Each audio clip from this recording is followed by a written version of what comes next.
What's going on, guys? So welcome to the channel. I am going to be doing an interesting project today dealing with transferring tire pressure monitoring sensors from the old RV to this one, at least from the glove box of my truck where they've been sitting for the last year or so to this specific RV. Now keep in mind, one thing I want you to know is I will be removing these tires. You heard me right. Everyone's gonna, wonder what the heck is going on. You love these Goodyear tires. They are freaking phenomenal, right? They are. These are probably the most robust Goodyear tires you could put on a fifth wheel. The challenge I have with these, and this is kind of to my dismay, I hate the fact that I have this challenge, but let me try to find it on here. The speed limit rating on these tires are only 62 miles an hour max. It's probably in some really small print there. But yeah, if you look up the specs on these K-Max T Goodyear tires, they are incredibly high rated in terms of payload capacity, like upwards of about 6,000 pounds. Again, it's probably somewhere there in small letters. The challenge I have with them is they're only rated to 62 miles per hour, and that is a problem for me. So I will be installing some really cool tires in a future video. I don't want to tell you what they are yet. It was a collaboration I did with this company a while back, and I'll be doing another collaboration with them, and they'll actually be sponsoring that video. So it'll be a really, really cool upgrade, and it's a brand I think a lot of you will be surprised to see on a fifth wheel. Very, very cool. A lot more to come with that.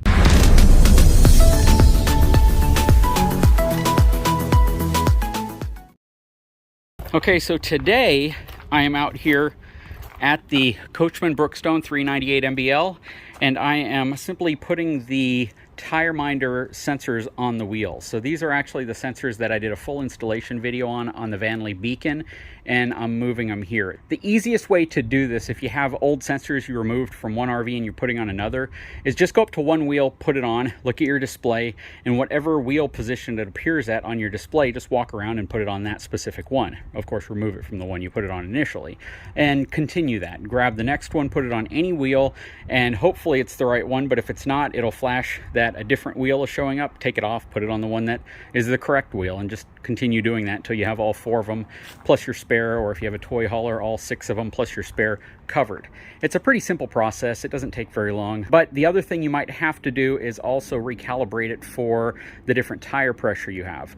So fortunately, I ran the Vanley Beacon at 115 psi, and I'm also running these at 115 psi.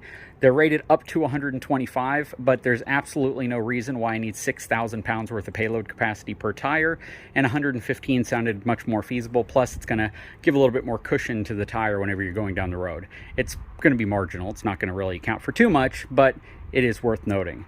The system found all the wheels immediately. It definitely is a convenient system to use. Now the only thing I need to do is find out where I can connect the booster, because this RV is so long and it's so far from the cab of the truck that I might need a booster in order for the actual display to read the sensors. What I did on the Beacon was I installed it right here, or at least on the opposite side, and then I wired it to a side marker. I don't know if I'm going to have the ability to do that because the marker's way up here, but we're going to give it a shot and see what happens. My goal is to zip tie it to the leveling leg like I did on the Beacon, but again, this might pose an interesting challenge. There's a little light right there, but I believe that light is for the stairs whenever you have them down. It's like a scare light you can put on, or a porch light you can put on, and that's not going to be wired to the actual lights or the auxiliary lights on the outside. So that's the only thing I'm going to need to do. I'm going to go ahead and mount it there, not much to it, and then when I'm done, I'll come back on camera and I'll walk you through what I did. Okay, so I finally got the TireMinder booster hooked up. Now, if there's one thing that I really don't care for about the TireMinder system and several other TPMS systems, whenever you're using them on longer fifth wheels, essentially where the range between the sensors on the trailer wheels are a significant distance away from the truck, they most oftentimes require a booster. Not all the time, but if you want consistent readings all the time, you really need the booster. Now, the way I installed it on the Beacon was super simple, because the Vanley folks took the side marker light and they put it on the skirting.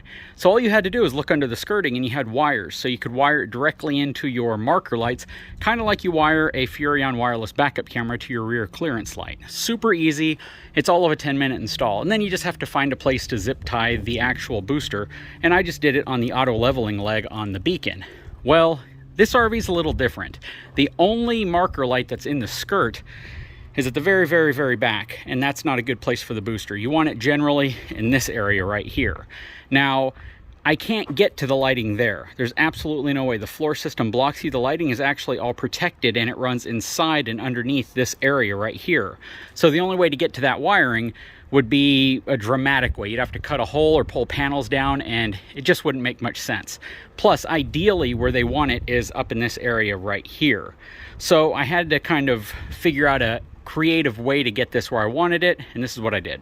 So here in the front area next to the generator, I drilled out a larger hole right here at the bottom, and then I simply mounted the TireMinder booster right there. You can see it right above the exhaust pipe.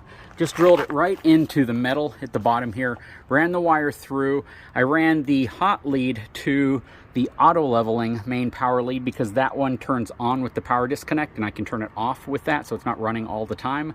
And then I just connected the ground lead directly to one of the ground grommets right there that several of the other ground leads are going into. And it works fine. So the system works fine. I just wish that they could make the system so they don't require a booster, or the booster is part of maybe the actual display up front, or there's a battery powered booster, something that doesn't require you to find 12-volt power, because not all RVs have 12-volt power where you might need it. You might end up having to run a significant length of wire to get to where you're going, or put things in a place that you might not be too satisfied with. Now, this should be fine. I think they actually want that to be like 3 or 4 feet further back, and I have enough slack to do that if I want, but I'm going to experiment with it right here just to see how it performs. Anyways, guys, I'll put a link in the description of this video so you can look at the TireMinder system. I've done several reviews on them. I didn't feel like doing like a full drawn out review on it. They work great. I've used TireMinder systems on pretty much all my RVs ever since I replaced a system that I didn't have a lot of luck with and the customer service wasn't great. So TireMinder has been phenomenal. I got one system for an RV at no cost, but I purchased one of them as well. So, you know, I've spent my money on these systems. So now that we have the tire pressure monitoring sensors wrapped up, something that I got off Amazon that I think is really, really cool, and it's from the folks at Camco. I bought these, they're super cheap, are these awesome magnetic bumper ends. So if you still have a bumper, if your RV still comes with the 4-inch square tube bumper and you keep your sewer hose in there, this is really a cool invention. So this right here clamps on to one part of your sewer hose that would normally clamp on out there. You slide your hose inside, and then you simply attach that to the end. It uses 4 neodyme magnets, and it just attaches to the end here. And they're actually quite strong magnets. I don't think I'd have a problem with that. On this side, you have a really, really nifty invention. This is for the adapter that has multi-threads of different sizes that you screw into the sewer connection on the ground. And then once you have it in there, you can cover it up with this, but this houses that dirty piece of equipment for your RV. And this magnetically attaches as well with the same 4 types of magnets. So that just goes into place. So if you still have a 4-inch bumper, this can come in really handy because, again, it kind of eliminates the need to carry a hose from your RV and puts it into a more convenient place, which is, you know, readily accessible but otherwise wouldn't be used. So that is a really nice perk of still having a 4-inch square tube bumper on the back of your RV if you have one. Now, if you have just the big sewer tube that a lot of new RVs have, I don't know if they make something like this for it. The benefit of this is that it kind of holds it in position and it's not just rattling loose in there, and it doesn't end up, you know, halfway inside of your bumper, so it's hard to get to. Okay, so here is my sewer hose. I'm going to take this end off. Okay, so I have this end off. Now I'm going to put this end on magically. Okay, so now I have this end on, just like you would put the cap on the end. I'm going to take this end right here and see if it'll fit inside of here.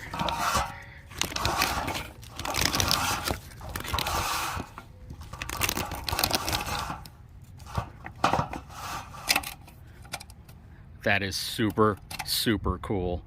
So yeah, now it's in there, and if I want to pull it out, I just have to pull on this handle. I'm not touching anything that might be coming out of there, but check that out. There's still a bit of water in there. That is awesome.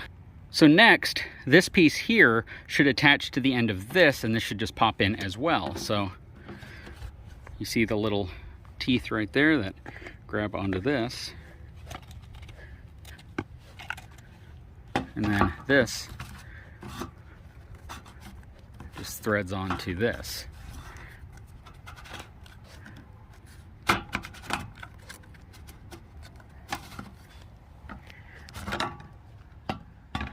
So the only thing I've noticed is it doesn't really let you tighten it down on here real well without this outer sleeve kind of popping. So I hope in the process of tightening this, you don't ever have a bump that causes it to come out.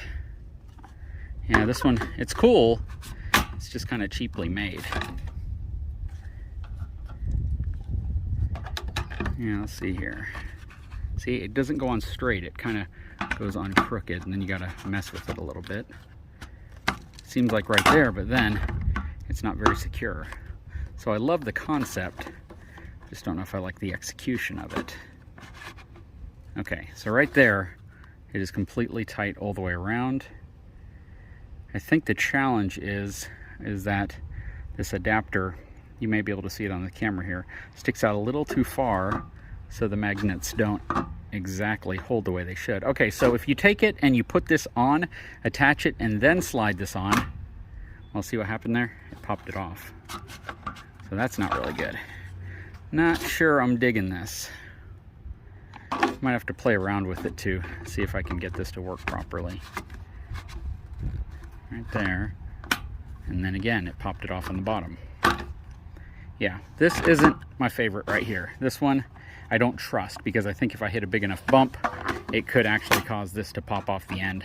It doesn't look like it, but all it needs to do is shimmy out a little bit. Yeah, that I'm a little worried about. I can't really give that a thumbs up just because it's not really fitting the way I feel it should. Yep, and it's all because this piece right here actually sticks out a little too far once it's inserted in there, and it doesn't allow it to seat completely. It makes contact with the edge right here, and it causes it essentially to pop off. Yeah, that's not very secure at all. See, if you're driving on the road, this thing could easily shake loose on you. Yeah, I might get in touch with the folks at Camco to figure out what's up with that.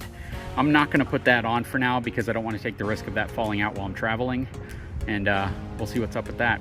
Anyways, guys, I'll put a link in the description of this video if you might be interested in this, but until they fix that problem, I don't know if I would want to actually use it, to be honest, because I'm afraid it might fall off. So can't really give a thumbs up to that. That's kind of disappointing.